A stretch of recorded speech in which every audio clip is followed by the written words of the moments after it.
I want to thank Study IQ. I would like to thank Study IQ team. Big round of applause to the team, management and staff of Study IQ.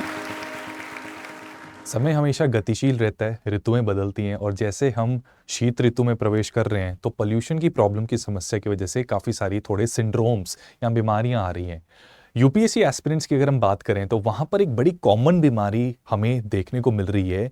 इस बीमारी या इस syndrome को कहा जाता है कि जनवरी से सीरियसली पढ़ाई करूंगा सिंड्रोम। ठीक है, क्या आपको भी ये बुखार है? अगर है तो इसका क्या इलाज करना चाहिए और इसके क्या इम्पैक्ट हो सकते हैं, वो आज हम आपके साथ यहाँ पर डिस्कस करने जा रहे हैं।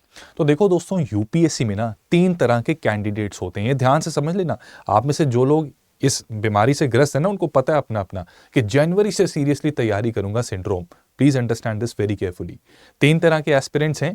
पहले एस्पिरेंट्स होते हैं जो कहते हैं कि ग्रेजुएशन कर लूं, अच्छे से ग्रेजुएट करूंगा, उसके बाद सीरियसली तैयारी शुरू करूंगा, और बेसिकली मई जून के महीने में इनकी ग्रेजुएशन कंप्लीट हो जाती है और ये स्टार्ट कर देते हैं।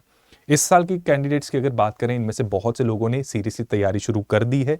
सेल्फ स्टडी हो या कोचिंग ज्वाइन करके हो, उन्होंने इस वक्त अच्छा खासा पोर्शन कंप्लीट कर दिया, तो इनका मोमेंटम सही है।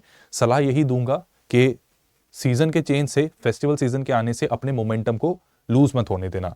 दूसरे लोग यो हैं जो कहते हैं कि अभी मैं सेल्फ स्टडी करूंगा, ग्रेजुएशन तक ग्रेजुएशन मैं कर चुका हूं, तो अभी पहले मैं सेल्फ स्टडी करूंगा, दिवाली तक मैं खुद पढ़ के देखूंगा, क्योंकि अभी तक मैंने कहीं कोचिंग नहीं ली, तो यूपीएससी भी कौन सी बड़ी बात है, कर ही लेंगे, पैदा ही ऑफिसर हुए, तो खुद से मैं सेल्फ स्टडी करूंगा, जरूरत पड़ी तो दिवाली के बाद ले लेंगे। ठीक है, तो ये वो कैंडिडेट्स हैं जो अब पैनिक कर रहे हैं। उनका सिलेबस प्रॉपरली कंप्लीट हुआ नहीं, टेस्ट देने की उन्होंने कोशिश की तो उन टेस्ट में उनके नंबर कम आ रहे हैं और एग्जाम आने में समय बीतता जा रहा है, ये पैनिक कर रहे हैं। और तीसरे वो महारथी हैं जो कहते हैं कि कोई बात नहीं, अभी भी समय है, अभी 2023 ही चल रहा है, राइट, या जो जिस साल में आपने देना है, अभी पिछला साल ही उसका चल रहा है, अगले साल कर लेंगे हम। ठीक है, तो वो कहते हैं कि न्यू ईयर में एक नया साल, एक नई शुरुआत, और इस नए साल में मैं लगाऊंगा एक लंबी छलांग और सबको पीछे नस्तो नाबूद करते हुए रैंक 1 हासिल करूंगा। अब अगर आपको ये बीमारी है तो इसका इलाज और इसके कॉन्सिक्वेंसेस को जरा समझ लीजिए, वो जानने बड़े जरूरी हैं। और इनको, जिनको ये बीमारी है ना, उनको मैं ये बोलूंगा कि यार देखो, बीमारी कहना नहीं चाहिए, पर मैं बड़ा अंबल होकर ऑनेस्टली आपको बता रहा हूँ कि देखो, अगर अभी तक आप सीरियसली नहीं लिया ना पढ़ाई को, मैं आपको सजेशन अब दूंगा कि ठीक है, दिवाली कर लो सेलिब्रेट, लेकिन अब एकदम सीरियस हो जाओ। अब कोई गुंजाइश नहीं है इधर उधर भटकने की। ठीक है, आगे बढ़ने से पहले फटाफट आपको बता दूं, आई एम चंदन शर्मा और स्टडी IQ की इस वीडियो में आप सभी का बहुत बहुत हार्दिक अभिनंदन है। I am here faculty of history and current affairs, and मेरे साथ कनेक्टेड रहने के लिए आप इस टेलीग्राम चैनल को ज्वाइन कर सकते हैं और टेलीग्राम पर मुझे पर्सनली यहाँ पर भी मैसेज भेज सकते हैं अगर कोई समस्या तैयारी से रिलेटेड, या शुरू करूं या ना करूं, ऑनलाइन लूं या ऑफलाइन लूं, तो वहां पर I will guide you genuinely. इसी के साथ साथ इंस्टाग्राम पर मैं यहाँ पर भी मौजूद हूँ। इन QR कोड्स को स्कैन करके you can connect with me. Having said that, यहां पर बात करते हैं कि ये जो बीमारी है ना, इसमें ना प्रोक्रेस्टिनेशन इसको बेसिकली कहा जा सकता है, राइट। जून से आप जो चीज स्टार्ट कर सकते थे, आपने लगातार उसको डिले करते गए। ठीक है, और आप में से बहुत से कॉलेज के जो स्टूडेंट्स हैं वो यही अभी सोच रहे हैं कि कॉलेज के साथ रहकर भी मैं पढ़ सकता हूं, राइट, कॉलेज के साथ रहकर या जॉब के साथ साथ भी मैं पढ़ सकता हूं, बट वो वेट कर रहे हैं कि जनवरी ऑनवर्ड्स एक नए साल में शुरू करेंगे। ठीक है, अभी मेरे पास समय है, उनको ऐसा लग रहा है। तो बेसिकली आप कर कुछ नहीं रहे, आप प्रोक्रेस्टिनेट कर रहे हैं। प्रोक्रेस्टिनेशन से 3 मेजर कॉम्प्लिकेशंस आ जाती हैं, राइट। ये कॉम्प्लिकेशंस हैं कि सिलेबस इस एग्जाम का एवर इंक्रीजिंग है, ये थमने वाला नहीं है, डिले करोगे ये बढ़ता रहेगा। कॉम्पिटिटर्स हर दिन बढ़ते जा रहे हैं और अर्ली बर्ड का अगर आपने फायदा ना लिया तो आप डिसएडवांटेज पे आ जाते हैं। सबसे पहले मैं इसको समझाता हूं। देखो यार, आज की डेट में यूट्यूब है, ठीक है, वहीं पर आप ये वीडियो देख रहे हो मोस्ट प्रोबेबली, तो यूट्यूब के बारे में अब हम सब जानते हैं और हम जानते हैं कि कितना ज्यादा रेवेन्यू इससे जनरेट किया जा सकता है। यूट्यूब का ओनर एड चलवाने से भी अर्न करता है और जो लोग एड बनाते हैं या जिसके चैनल पर जाता है उसका भी कट मिलता है, तो वो तो दोनों तरफ से कमा रहा है, राइट। तो हम भी ऐसा बिजनेस स्टार्ट कर देते हैं, लेकिन अगर हमने, मान लो लेट्स से हम ZTube शुरू कर देते हैं, ठीक है, लेकिन इसकी कोई गारंटी नहीं। गारंटी क्या, पता ही है कि YouTube ने जितना खुद को एस्टैब्लिश कर रखा है, हमारा ZTube इसके सामने छोटू सा बच्चा है, शायद ही ये उतना इंपैक्ट बना पाए, राइट। तो YouTube को क्या फायदा हुआ अर्ली बर्ड होने का, उसने टाइमली एक बड़े स्वीट स्पॉट पे अपना ये प्लेटफॉर्म बना लिया जिसको गूगल ने खरीद लिया और आज ये हर तरफ पैर पसारे हुए है, ठीक है। यही चीज है कि जो यूपीएससी में भी जो टाइमली प्रिपरेशन शुरू कर देता है अपने कंपटीशन से, उसको थोड़ा एडवांटेज तो डेफिनेटली मिलता है। ठीक है, तो पहली तो ये बात समझ लो कि लेट अगर करोगे तो डिले आने से कुछ खास फायदा नहीं हो रहा आपको। दूसरी बात यार देखो, सिलेबस एवर इंक्रीजिंग है। ये मत समझना कि जनवरी में स्टार्ट करके कुछ फर्क नहीं पड़ेगा, सिलेबस तो उतना ही है, कहां जाएगा, नहीं, ये सबसे बड़ी गलतफहमी है। सिलेबस में यूपीएससी के अंदर करंट अफेयर्स बहुत इंपॉर्टेंट कंपोनेंट है और करंट अफेयर लगातार बढ़ता रहता है। करंट अफेयर का सीधा सीधा संबंध स्टैटिक की नॉलेज से होता है, यानी कि आपके static subjects polity, history, geography, environment, economy etcetera, और इनके ऊपर अच्छी ग्रिप बनाकर रखोगे तो जाकर शायद जनवरी ऑनवर्ड्स आप अपने करंट अफेयर्स पर भी अच्छी ग्रिप बना पाएंगे, जो एग्जाम में प्री और मेंस एंड इनफैक्ट इंटरव्यू में बहुत इंपॉर्टेंट रोल प्ले करते हैं करंट अफेयर्स। उसके ऊपर अच्छी ग्रिप तभी बन पाएगी जो ये बात को समझ पाएगा। ठीक है, आप लोग क्या करते हो कि आप पहले तो डिले करते हैं, प्रोक्रेस्टिनेट करते हैं, फिर जब एनरोल करते हैं किसी कोर्स के अंदर या अपनी तैयारी शुरू करते हैं तो करंट अफेयर्स स्टार्ट कर देते हैं। और वहां पर ऑब्वियस ही बात है यार, जब स्टार्टिंग में रैंक 1 लाने वाला व्यक्ति भी करंट अफेयर्स पढ़ता है, इनिशियली नहीं समझ लगता। वो कैसे समझ लगेगा, कितने कॉन्सेप्ट्स आपके क्लियर ही नहीं है। आपने ग्रेजुएशन में एक मास्टरी की किसी चीज पर, अब इस एग्जाम में बहुत से सब्जेक्ट्स आते हैं, तो how can you expect yourself to know each and everything beforehand, और वो नहीं पता, करंट अफेयर्स में दिक्कत आती है। तो इसलिए सबसे पहले स्टैटिक के ऊपर अच्छी ग्रिप बनानी ज्यादा जरूरी है।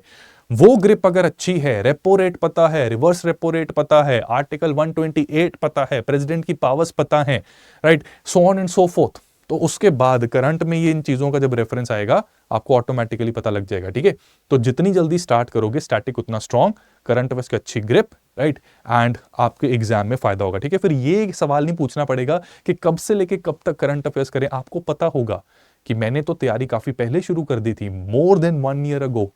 ठीक है, काइंड ऑफ, तो मेरे करंट अफेयर्स अच्छे खासे हैं। दूसरा, कॉम्पिटिटर्स यार बढ़ते जा रहे हैं। इसमें ये बात बड़े अच्छे से समझ लेना। ये मत सोचना कि मान लो आपने लेट से अगले से अगले साल भी मान लो अगर अपीयर होना है, तो आप ये सोचो कि कमिंग ईयर की जनवरी से भी शुरू करूंगा तो मैं एडवांटेज पे हूं, लोग तो जून से करते हैं। ये बहुत बड़ी गलतफहमी है। मान के चलिए कि आपका मुकाबला इस साल, जो लोग मेंस लिख चुके हैं, रिजल्ट का वेट कर रहे हैं, इंटरव्यू कॉल उनको आएगी, तो वो बहुत से लोग इंटरव्यू तक पहुंच के दोबारा पेपर देंगे। बहुत से लोगों ने इंटरव्यू क्लियर कर ली है, अपना रैंक इंप्रूव करने के लिए दोबारा पेपर देंगे। मेंस 2-3 बार लिख चुके हैं लेकिन इंटरव्यू तक नहीं पहुंचे, ये दोबारा पेपर देंगे। प्री 1-2 बार लिख चुके हैं लेकिन दिक्कत आई थी, ये दोबारा पेपर देंगे, भले ही प्री क्लियर ना हुआ हो, लेकिन उनको सिलेबस की अच्छी नॉलेज, अच्छी ग्रिप है, 1-2 नंबर से रह जाते थे तो वो ऑलरेडी पढ़ रहे हैं।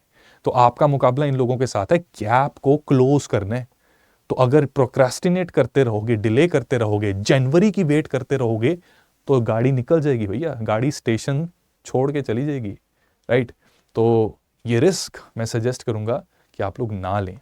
ठीक है, अब इसका सोल्यूशन क्या करें? सोल्यूशन इसका दोस्तों यही है कि जब जागो तब सवेरा। मेरी यही सलाह रहेगी कि अगर आपके मन में है कि यूपीएससी की तैयारी करनी है, ये समय सही समय है तैयारी को शुरू करने का। ठीक है, आपको क्या करना है, आप स्टार्ट कर लो, राइट। सही गाइडेंस, सही फैकल्टी मेंबर्स, सही मेंटोर्स के टच में आइए, राइट, और एक सही बैलेंस बनाने की कोशिश कीजिए।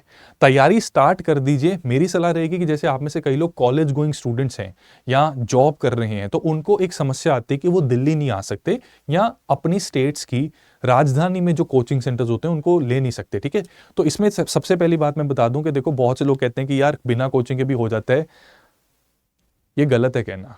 ठीक है, कोचिंग की जरूरत पड़ती है। इवन जो सेल्फ स्टडी भी करते हैं ना, वो भी रेफरेंस मटेरियल या फिर उनके परिवार में कोई ना कोई ऐसा व्यक्ति होता है जिसे इस एग्जाम, इस परीक्षा की पेचीदा चीजों के बारे में मालूम होता है, तभी वो उनको वो ज्ञान दे पाते हैं, प्रोसेस सिंप्लीफाई होता है और उसके ऊपर चलते हुए, उस रास्ते पर चलते हुए एक कैंडिडेट एग्जाम क्लियर कर पाता है, राइट। तो बहुत ज्यादा जरूरी है कि आप कोचिंग लें, गाइडेंस लें। अगर आपके परिवार में गाइडेंस मिलती है, उससे अच्छी चीज तो कोई है ही नहीं, राइट।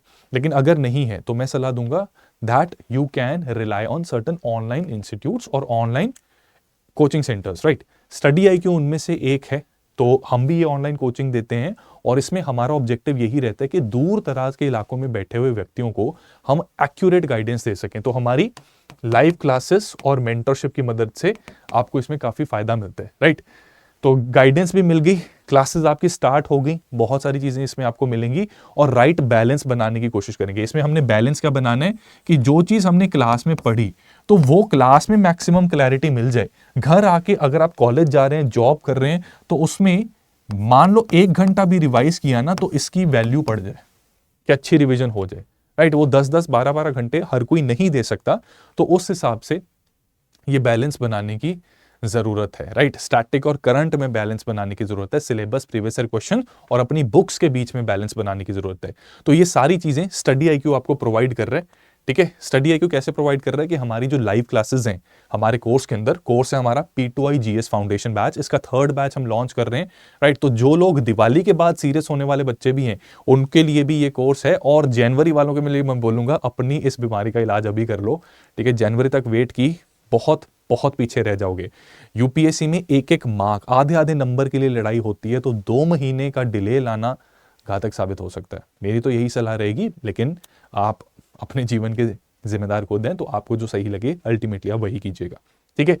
हमारे बैचेस स्टार्ट हो रहे हैं। हमारा इंग्लिश बैच 15 नवंबर से शाम 6 बजे की class, English pure English batch जो है हमारा, it is starting from 17 November at 6 PM। और हमारा शुद्ध हिंदी भाषा में हिंदी माध्यम में जो परीक्षा देने वाले विद्यार्थी हैं, उम्मीदवार हैं, उनके लिए 10 नवंबर 2023 से संध्या 6 बजे ये बैच शुरू हुआ था, ठीक है। तो हमारा ये बैच काफी ज्यादा पॉपुलर रहता है और ज्यादातर एस्पिरेंट्स इसी मोड में तैयारी करना पसंद करते हैं कि जहां पर हिंदी इंग्लिश मिक्स के साथ कंसेप्चुअल क्लैरिटी आपको मिल रही है और टेक्स्ट रिवीजन के लिए PDFs और बाकी सारे डॉक्यूमेंट्स आपको इंग्लिश भाषा में मिल रहे हैं, या हिंदी में अगर चाहिए यार, तो मैं यही सलाह करूंगा कि आप शुद्ध हिंदी माध्यम वाला बैच ये फॉलो करें, ठीक है।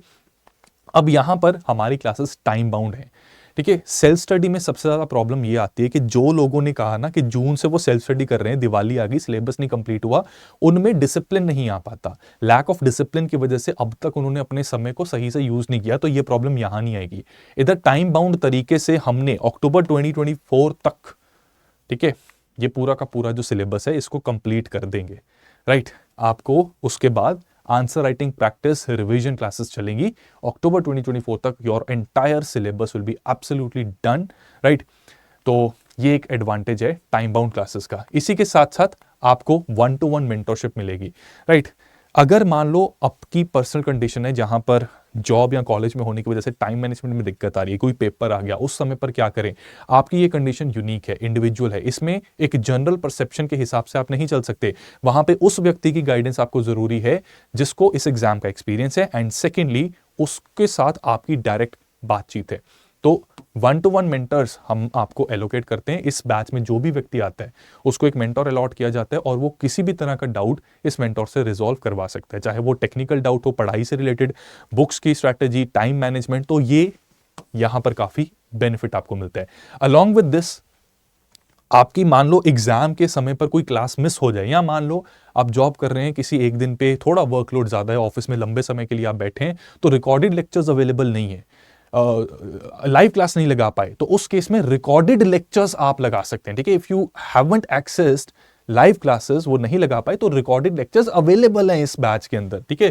तो हर क्लास की रिकॉर्डिंग मिलेगी, ये भी एडवांटेज है, ठीक है। इसी के साथ साथ जब आप एनरोल करोगे तो सभी सब्जेक्ट्स की, ठीक है, ये लाइव क्लास तो चलेंगी ही, लेकिन इसी के साथ साथ हमने ये भी इंश्योर किया है कि जो व्यक्ति अपनी स्पीड पे थोड़ा जल्दी सिलेबस कंप्लीट करना चाहता है, तो इसी बैच की जो क्लासेस ऑलरेडी हो चुकी हैं पिछले बैच में, वो आपको एकदम से दे दी जाती हैं। तो यानी कि पूरा का पूरा कोर्स का एक प्री रिकॉर्डेड वर्जन भी आपके पास रहेगा। ऐसे में अगर आप 2024 का अटेम्प्ट देने में इंटरेस्टेड हैं तो वो भी पॉसिबल हो जाता है, ठीक है। नहीं तो 25 के लिए तो अक्टूबर से भी पहले आप पूरा कर सकते हैं, लेकिन अगर हाँ लाइव क्लासेस फॉलो करते हैं तो 2024 के अक्टूबर तक आपका सब काम हो जाएगा। अलॉन्ग विद दैट दोस्तों, देखो हैंडमेड नोट्स बहुत इंपॉर्टेंट है। तो जो राइट बैलेंस बनाना होता है वो बनाना होता है कि कितनी क्वांटिटी में मैंने पढ़ना है और कितनी क्वालिटी मैंने इंश्योर करनी है, ठीक है। Quantity in terms of books, quantity in terms of hours, right. तो ये हमने इंश्योर करना है कि इसमें बैलेंस बना रहे।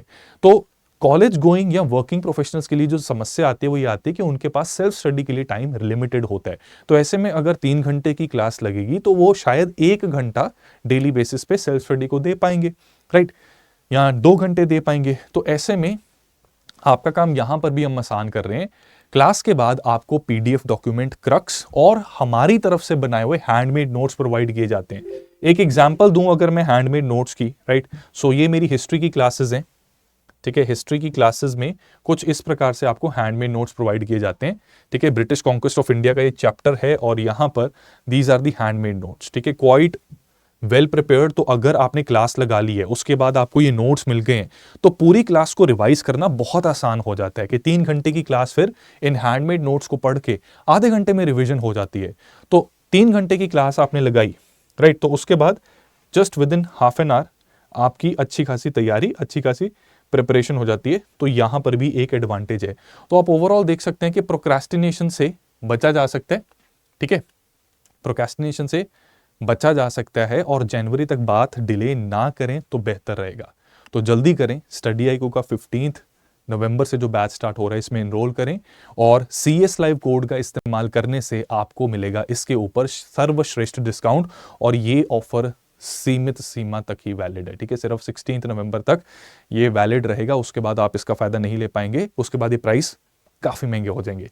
तो आपको कुछ नहीं करना, आप स्टडी आईक्यू की ऐप या वेबसाइट पे अगर जाते हैं, ठीक है, लेट्स से हमने ऐप खोली, इट्स स्टडी आईक्यू की ऐप हम खोलते हैं तो हमें कुछ पोर्टल नजर आता है वेबसाइट पर इस तरह से और ऐप में भी आपको UPSC foundation live English batches दिख जाएंगे। यहां पर आप 15 नवंबर वाले इस बैच को क्लिक करेंगे, राइट, इसका प्राइस 35,000 दोस्तों, विच इज एक्सपेंसिव। इसमें अगर आप अपना पैसा बचाना चाहते हैं and you want certain affordability तो आप प्रोमो कोड अप्लाई कर सकते हैं, वो यहां पर अप्लाई होगा। ऐप में भी पूरा स्क्रॉल करना है, नीचे उसकी ऑप्शन मिल जाती है, ठीक है। तो यहां पर आप CSLIVE इसको आप अप्लाई करेंगे, ठीक है, CS लाइव को आप अप्लाई करेंगे तो ये 23,000 में आप अवेल कर सकते हैं। सो दोस्तों, उम्मीद करता हूं कि इस सेशन से थोड़ी इनसाइट्स आपको मिली हैं और अपने जीवन के लिए सही समय पर, ठीक है, सही डिसीजन लेने से ज्यादा इंपॉर्टेंट ना उस डिसीजन का सही समय पर होना जरूरी है और उस डिसीजन को एग्जीक्यूट करने के लिए भी right time is very important. तो मैं उम्मीद करता हूं कि आप अपने ultimate objective of becoming IAS officer के प्लान को एग्जीक्यूट करना सही समय पर शुरू करते हैं। विद दैट सेड, मेरी ढेर सारी शुभकामनाएं आपके साथ। ईश्वर आपको भरपूर सामर्थ्य दें जिससे आप अपने ऑब्जेक्टिव को जल्द से जल्द अचीव कर सकें। Wish you all the best friends, और जो एनरोल कर रहे हैं उनसे हम जल्दी मिलेंगे क्लासेस में। Thank you so much. Study IQ IAS, अब तैयारी हुई अफोर्डेबल।